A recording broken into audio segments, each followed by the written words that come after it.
You need to hear this if you're a Zimbabwean wondering why your power keeps cutting out.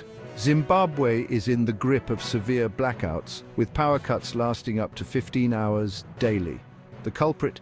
Reduced power generation at the Hwange power station. Before we go any further, don't forget to like, subscribe and turn on the notification bell so you don't miss any updates from Zim News Live, YTS. Right now, Zimbabwe generates only 1,314 megawatts of electricity, but we need 2,200 megawatts to meet our demand. That's almost a 900 megawatt shortfall. Minister Anxious Masuka has pointed to outages at Hwange as the main cause. Hwange's aging infrastructure and frequent breakdowns are major issues, but there's a glimmer of hope. 2 new units at Hwange are expected to come online soon.